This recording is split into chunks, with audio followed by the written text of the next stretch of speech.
Hey, what's up guys? It's Esteban from Imperium, and right now we're here with Luis that just got his invite at the San Diego Regional. With what deck? ABC. What place did you get?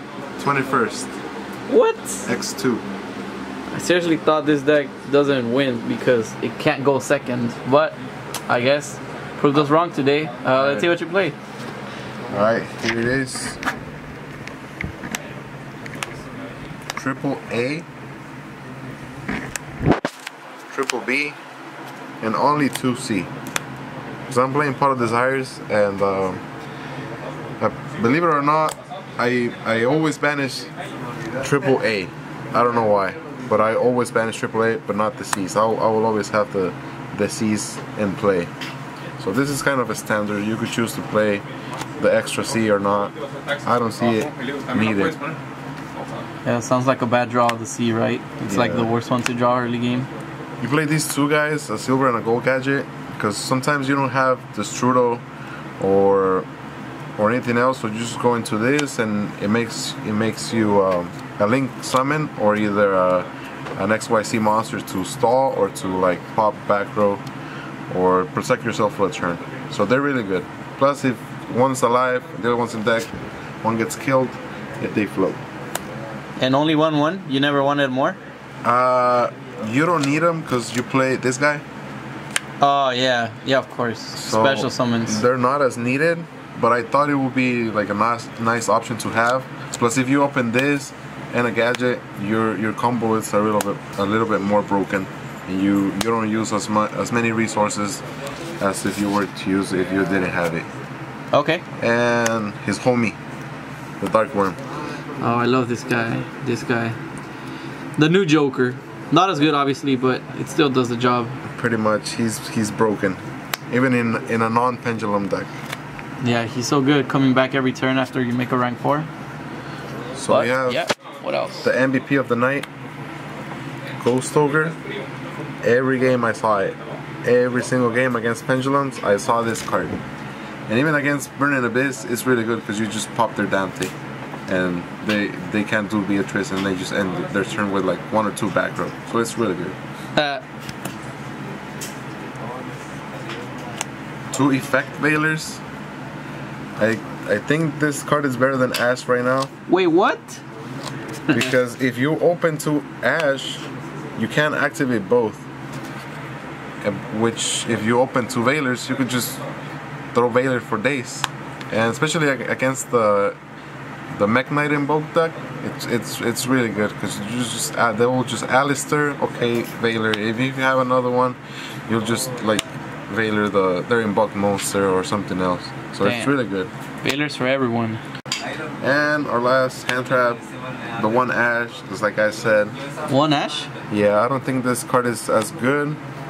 Well, I did draw it when I needed it against like Land Mowing, Minerva or whatever. So I just threw Ash through grass and that was game. But it's not as needed because I didn't play too many True Dracos. I play mostly Pendulum, and this card is garbage against Pendulum, so only 1 is fine. And then your consistency, obviously you need your Playmaker, Union Hanger, your Destrudo Searcher, Dragon Ravine. You're not afraid that they're gonna ogre you? Yeah, you're always scared of hand traps, but what are you gonna do? You just take the risk. And if they don't have it, you party. Damn, and then you life's win. A risk. Yeah. This card is definitely the definition of life's a risk. Yeah. Plus, maybe I'll play 3 of this card because the effect is not once per turn. 3? It's not once per turn, and the Strudel always helps. So. Yeah, it's pretty cool. This guy is only once per turn. Only if they Solemn or negate, you could activate another one. And this one, you don't care. You just go. Cool. And then your searchers, 3 terraformings, search your field spells, obviously. And then the 1 set rotation, aka evenly match out as well. So it's really good. I top decked it and I won. Must be nice. And then the most available card of the deck, Pot of Desires. I like it, but it's really risky to play it, especially when you don't play the whole 9 pieces. but it's needed because if you open up good, you search your pieces, you don't do the strudel on time, you activate desires, it's always good. It's always a plus. Yep. You need to draw those traps. And the one Monster Reborn, it's good going first, going second.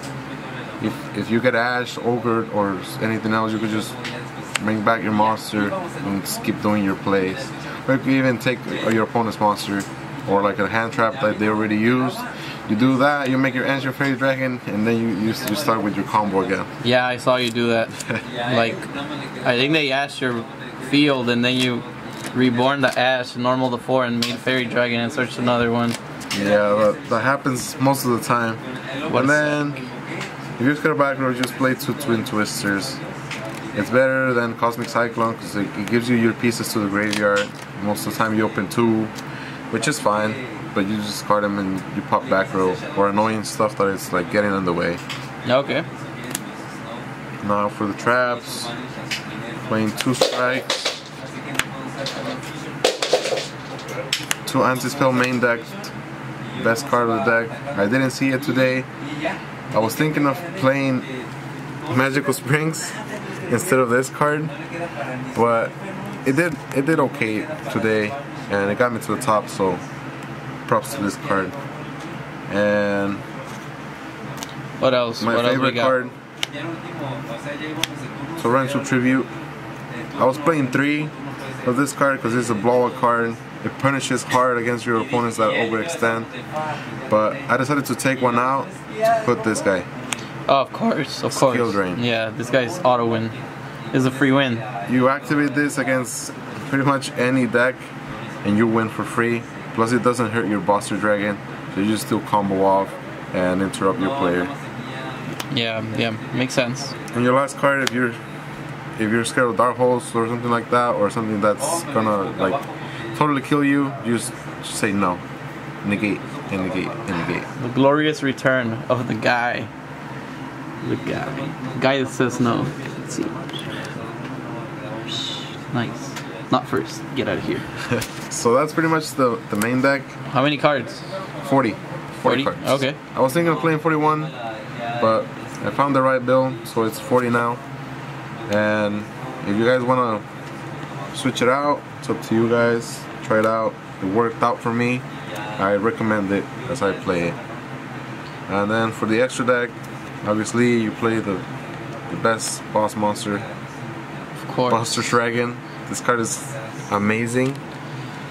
It banishes a card and then he runs away and then he comes back to the next turn. So he's the best card. Hate that guy. Hit and run. And then your Playmaker, Of course. Ancient Fairy, searches your fields, which is what you need to play, and it gives you an extra summon during your first turn, which is like needed to make your combo.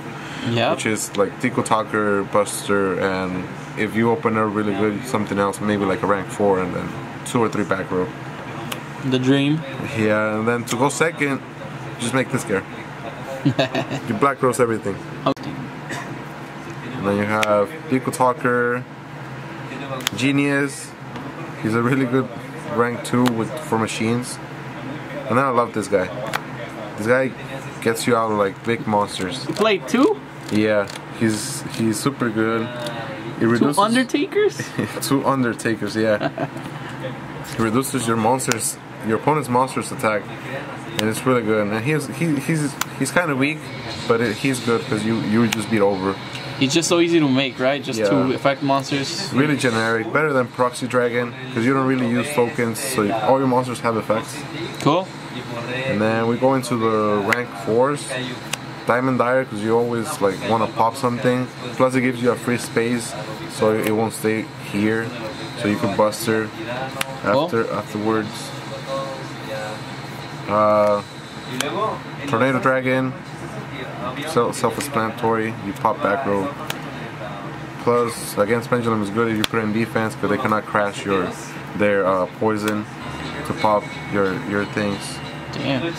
And then the True Draco killer, a Visualer, kills Bihei, and some dinos that are in the game.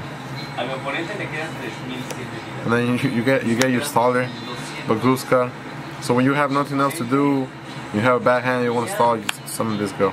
And then that and one trap is usually enough to stall. Yeah, unless they're playing Pendulum, it's easier for them to get over it. They'll just link summon into a Deco Talker and just run over it, but they already wasted their battle phase, so it bought you the turn that you needed to come back. So it's really good. And then this kills frogs. So it's I will always do this against like frogs, because if you do this and they don't have anything to respond to it, you just keep attacking them. Plus, if they're like really low in life, just make this, and with the underclock taker, just reduce their attack, and then you almost hit with 5,000 directly. So it's really good. Cool. And that's the extra deck. 15. 15. How about your side deck? Anything cool? We'll see. Let's see what you guys think about it. But I played against the evenly match, so I played Triple Mind Crush to get rid of evenly match, and it actually also works with against the landmine decks, because they will like left arm offering, and then resolution just do this and GG, kill him. Barrier against Pendulum, it buys you a turn, kills them, they can't do anything, they just pass, you win. Masterpiece out, or Trouble Monsters out. You play 2 Kaijus, you can choose whatever Kaijus you have. I like this one, plus you can search this one off of Clifford Genius, if it happens. That's cute. I guess against Tricksters, you can just play this. I used them, but I never saw him. And when I saw one, it didn't help at all because it was my turn. So it's okay. Maybe I'll probably switch this for the 2 Magical Springs that I mentioned earlier. Cool. Get Dark-Hole, Regeki. How are those? Did they put in work? Regeki is the best. But also Dark-Hole helps you sometimes to make your own plays. Let's say you have like a B equipped with a C, and you need an extra monster that is in your hand, and you already wasted your normal summon. You just Dark-Hole. The C will go to grave. You make your other monster, and then you link, and then you make Buster. So it's okay. Yeah. So it helps your combo. Yeah, and then I play this card because I'm really scared of cherries. You play this card because if they cherries you, they just give you they draw? Yeah, they give you a draw. So it's kind of like an upstart in a way if they cherries. And against the mirror match is really good because if they want to tag out, you just chain this, shuffle their pieces back, you draw a card, and Buster gets out of the way. So it's really good. Blowout. Yeah. So that's the deck that I played. It worked out for me today. And probably I'll do some changes later on, and let's see how I do in White City, Salt Lake City. And I'll see you guys over there. Cool. And shout outs to Imperium Duelist, all my friends. Shout outs to my friends in Mexico, Ricardo, Diego, El Jamon, and everybody else that knows that I talked today. And yeah, so stay tuned, subscribe to Imperium Duelist, and we'll see you next time. Cool. This is Esteban from Imperium, signing out.